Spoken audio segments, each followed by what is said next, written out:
വർഷം 1972. ലോകത്തെ ഞെട്ടിച്ച വിഖ്യാത കപ്പൽ ദുരന്തത്തിന്റെ നേർക്കാഴ്ചയിലേക്ക്. ഇനിയൊരവതരണത്തിന്റെ ആവശ്യമില്ലാത്ത ആ ദുരന്തത്തിന്റെ പശ്ചാത്തലത്തിലേക്ക് നീങ്ങുകയാണ്. 769 യാത്രക്കാരുമായി ടൈറ്റാനിക് എന്ന ആഡംബര കപ്പൽ കണ്ണൂർ ഐക്കര മാപ്പിള ബേ തുറമുഖത്ത് നിന്നും ഉല്ലാസയാത്രക്കായി നീങ്ങുകയാണ്. കപ്പലിന്റെ മട്ടുപ്പാവിൽ നിന്ന് താഴേക്കുള്ള ആ സ്റ്റെപ്പുകൾ ഇറങ്ങി വന്ന് ലോകം കണ്ട ഏറ്റവും സുന്ദരിയായ യുവതിയെ ആ ഒറ്റ നിമിഷത്തിൽ ചക്കര സത്താറിന്റെ കണ്ണുകൾ ഉടക്കി നിന്നു. തിരമാലകൾ അലയടിച്ച ആ നീലക്കടലിനേക്കാൾ ആഴമുണ്ടായിരുന്നു ആ കണ്ണൂർക്കാരന്റെ മനസ്സിൽ പെട്ടെന്ന് ഉണർന്ന പ്രണയത്തിന്.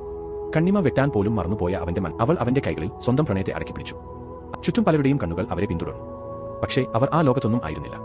ലൈല മജ്നുവിന്റെ പ്രണയം പോലെ ആഴമുള്ള ഒരു പ്രണയസാഗരം അവർ തീർത്തു. അവൻ ആ കൈകളിൽ ഒരു വാഗ്ദാനം പോലെ ചുംബിച്ചു. നീയാണ് എന്റെ ലോകം എന്ന് അവരുടെ ഹൃദയം മന്ത്രിച്ചു. നിമിഷങ്ങൾ അനന്തമായി. ഈ കപ്പൽ യാത്ര നമ്മുടെ പ്രണയത്തിന്റെ മാത്രമായി. ആകാശവും കടലും ഒന്നിക്കുന്നിടത്തേക്ക് അവർ കൈകോർത്തു നടന്നു. കപ്പലിന്റെ മുൻപിൽ ലോകം അവർക്ക് മുന്നിൽ വിരിഞ്ഞു. സമയവും ദൂരവും ഇല്ലാത്ത ഒരു ലോകത്ത് അവർ പ്രണയത്തിൽ ആറാടുകയായിരുന്നു. ചക്കരേ എന്ന് അവൾ വിളിക്കുമ്പോൾ അവളുടെ സ്വരം ഒരു കടൽക്കാറ്റ് പോലെ അവന്റെ ചെവിയിൽ തഴുകി. റോസേ എന്ന് അവൻ മറുവിളിച്ചപ്പോൾ അവന്റെ ഹൃദയം ഒരു താളമായി അവൾക്കു വേണ്ടി മാത്രം വിളിച്ചു. മഞ്ഞിൻ കണങ്ങളെ വകഞ്ഞു മാറ്റി കപ്പലിന്റെ തലപ്പത്ത് കൈകൾ വിരിച്ച് അവർ പ്രണയം പങ്കിട്ടു. ആ തണുത്ത രാത്രിയിൽ അവരുടെ ചൂടുള്ള വാക്കുകളായിരുന്നു ആ കപ്പലിന്റെ ഊഷ്മാവ്. അനന്തമായ കടൽ, അങ്ങ് ദൂരെ അവസാനിക്കാത്ത ആകാശം. അവൾ അവന്റെ കൈകളിൽ ചേർന്നു നിന്നു. ഓരോ തിരമാലയും അവരുടെ പ്രണയത്തിന് സാക്ഷ്യം പറഞ്ഞു. അതാ ആഴക്കടലിൽ ഒരു ആസ്മലയുടെ ശാപം. കപ്പൽ വിറച്ചു. സമയം നിലച്ചു. ചുറ്റും നിലവിളികൾ. അവരുടെ ലോകം താറുമാറായി.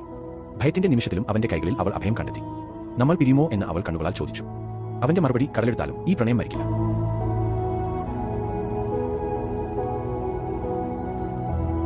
അവളുടെ ചുണ്ടുകൾ മന്ത്രിച്ചു, നമുക്ക് രക്ഷപ്പെടണം, ഒരുമിച്ച് ജീവിക്കണം. അവന്റെ കണ്ണുകളിൽ വിശ്വാസത്തിന്റെ തീ മാത്രം. ആ തകർന്ന കപ്പലിനുള്ളിൽ അവർ പ്രണയത്തിനായി ഓടുകയായിരുന്നു. അവൾ ചുറ്റും നോക്കി. ആളുകൾക്കിടയിൽ അവൻ മാത്രം എവിടെയോ മറഞ്ഞു.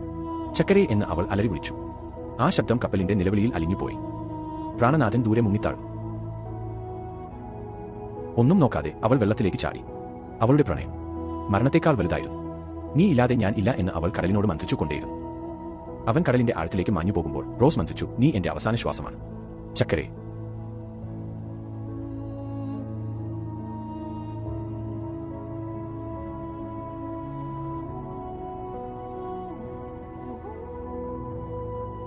അങ്ങനെ രാത്രിയുടെ തണുപ്പ് പതിയെ മാഞ്ഞു.